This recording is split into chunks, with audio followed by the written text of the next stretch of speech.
Saudari-saudara yang terkasih di dalam Tuhan Yesus, pada setiap tanggal 4 Februari kita merayakan Santo Yohanes de Brito, Santa Catarina de' Ricci, Santa Ioanna Valois, dan Santo Isidorus dari Mesir. Berikut adalah biografi yang pertama, Santo Yohanes de Brito.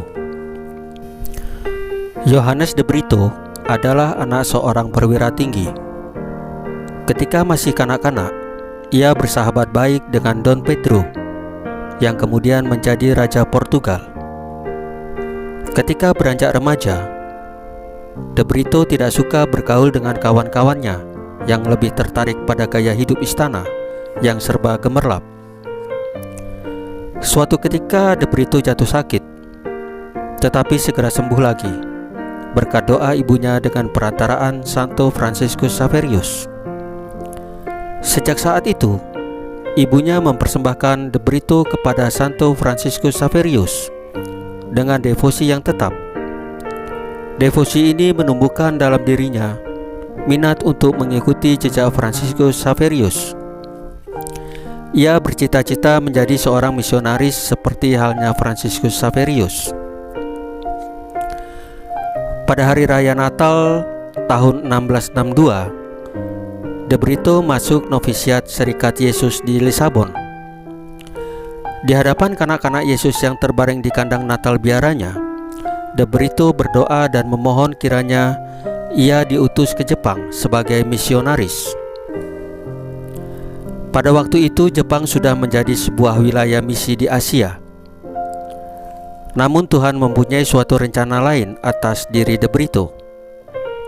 Oleh pemimpinnya, de Brito ditempatkan sebagai misionaris di India, sebuah wilayah misi yang sangat sulit. Ketika mendengar berita itu, ibunya segera menghubungi duta paus dan pembesar lainnya untuk membatalkan kembali keputusan atas diri anaknya. Bagi ibunya, penempatan itu sangat berbahaya bagi anaknya. Namun, Yohanes dengan tenang menjelaskan segala sesuatu kepada ibunya. Tuhanlah yang memanggil aku. Aku tidak mampu berbuat sesuatu selain menerima keputusan itu dengan iman, sambil menyerahkan diri pada kebaikan Allah. Tidak mendengarkan panggilan Tuhan sama saja dengan membangkitkan amarah Tuhan atas kita. Dalam nama Tuhan, aku bersedia berangkat ke India untuk mewartakan Injil Kristus, kata Yohanes de Brito kepada ibunya. Karena keteguhan imannya akan rencana Allah, de Brito sanggup mengatasi segala rintangan yang menghadang.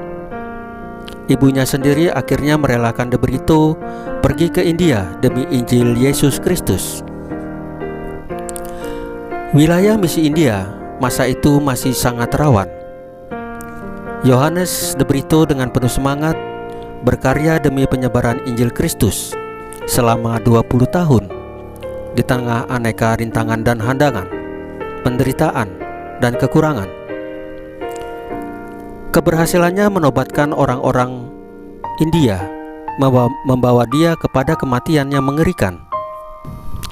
Ia ditangkap, dianiaya, dan dipenjarakan. Kepalanya dipenggal hingga ia meninggal dunia pada 4 Februari 1693. Biografi yang kedua, Santa Catarina de' Ricci. Catarina lahir di Florence, Italia pada 23 April 1322. Ia dipermandikan dengan nama Alexandrina de' Ricci. Sejak kecil, ia sudah menunjukkan minat besar terhadap hal-hal kerohanian seperti berdoa dan kewajiban agama lainnya. Cita-citanya hanya satu, yakni menjadi seorang biarawati. Ketika berusia 13 tahun, Catarina menjadi anggota ordo ketiga Santo Dominicus di desa Prato dengan nama barunya, Catarina de' Ricci. Di dalam ordo ini, Katarina mengalami perkembangan hidup rohani yang sangat mendalam. Ia mengalami banyak penglihatan ilahi. Pada masa puasa 1542, ia mengalami penglihatan ajaib yang menggambarkan Kristus yang disalibkan. Penglihatan ini sungguh mengharukan hatinya, sehingga membuat dia jatuh sakit selama 3 minggu. Ia sembuh kembali sewaktu mengalami penglihatan kedua pada malam Paskah tentang Yesus yang bangkit dan menampakkan diri kepada Maria Magdalena. Penglihatan-penglihatan yang dialami Katarina pada setiap Jumat berlangsung terus selama 12 tahun. Kecuali itu, Katarina pun dikaruniai kelima luka Yesus pada kedua tangan dan kaki serta lambungnya. Stigmata itu menjadi tanda ilahi yang terus menggerakkan Katarina untuk selalu merenungkan makna penderitaan Yesus bagi keselamatan umat manusia. Renungan-renungan ini menjadikan dia seorang pecinta dan pendoa bagi jiwa-jiwa di api penyucian.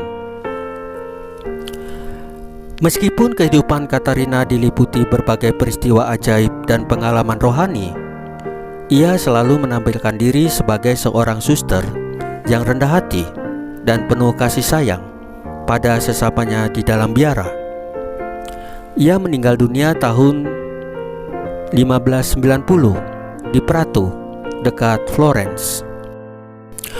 Biografi yang ketiga adalah Santa Ioanna Valois. Ioanna Valois adalah putri Raja Louis XI yang lahir tahun 1464.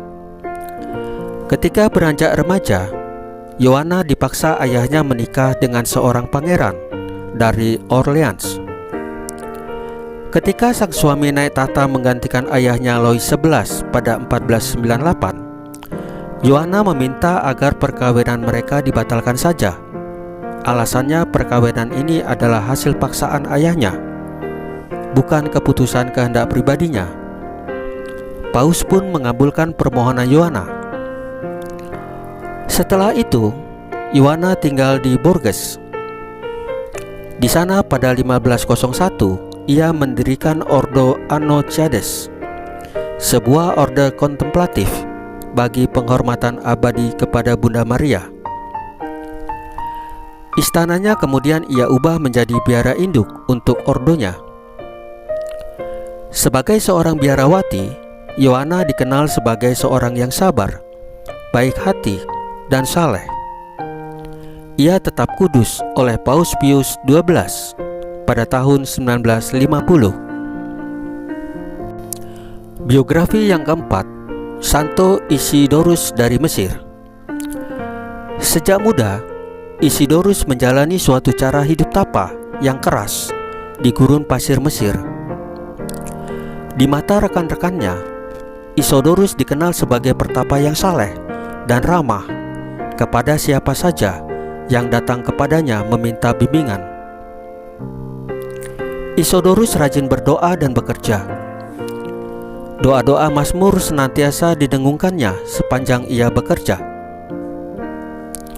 Apabila rekan-rekannya menyuruh dia beristirahat, Isidorus menjawab, "Hidup Yesus penuh dengan kerja dan doa.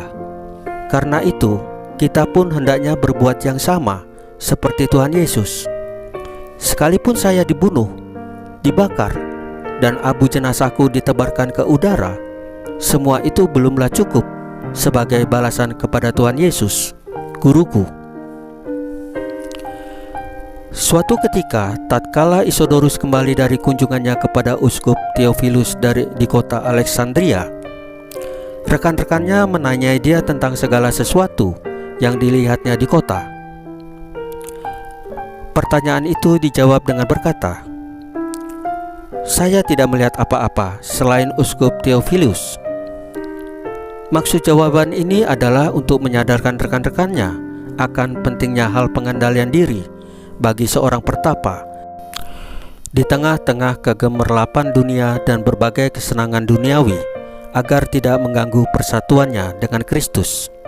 Isidorus meninggal dunia pada tahun 390. Saudari-saudara yang terkasih dalam Tuhan Yesus, demikianlah biografi Santo dan Santa. Semoga menjadi contoh dan teladan bagi kita. Mereka cinta pada Tuhan Yesus dan melaksanakan firman Tuhan Yesus dalam hidup sehari-hari. Mereka rajin berdoa pada Tuhan Yesus dan selalu menolong orang yang membutuhkan pertolongan. Tuhan Yesus memberkati kita semua. Amin.